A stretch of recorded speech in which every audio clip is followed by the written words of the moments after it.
Welcome to another Zebu-rific Fact Friday on a Saturday this time. I have a decent amount of basic facts about miniature Zebu out there already, so I thought this time we'd do something just a little bit different. Let's consider this a Zebu-rific Opinion Friday on a Saturday.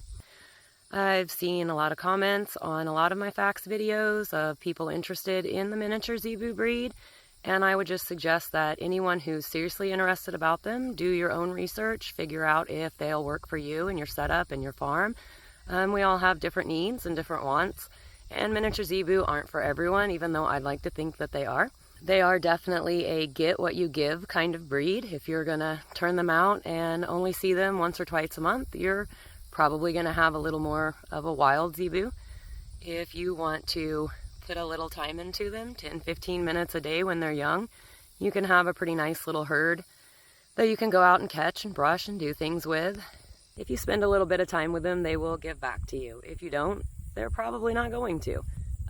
For me, they really work out. I really like them. I spend 10-15 minutes a day with the young calves for a couple of months, and then I can turn them out and let them be cows for a while and get them in a little bit of a refresher. They're right back to where they were. So my adults we purchased back in 2017, they weren't really halter broke or handled a whole lot in that way. They were just treated like normal standard cattle. Penelope's trying to peek over here. So I can't go out and just rub all over them like I do a lot of the calves that you see. Some of them will eat treats out of my hand if I'm on the other side of the fence. I do have one cow we got from a different breeder that did handle her, so I can kind of rub all over her. It's Lolita. They just kind of keep to themselves, which is okay in of itself. I don't mind it. I really like the herd that we have right now. But it is a little bit of a difference. So for us, they've always just worked out really good since we've owned them. They're not as hard on the hills as when we had the standard breed cattle. We can have more on the pasture. They take less feed. The meat side of it for them is pretty good for us. Not all of us are out here trying to be huge beef cattle farmers, nor could we sustain it or afford it.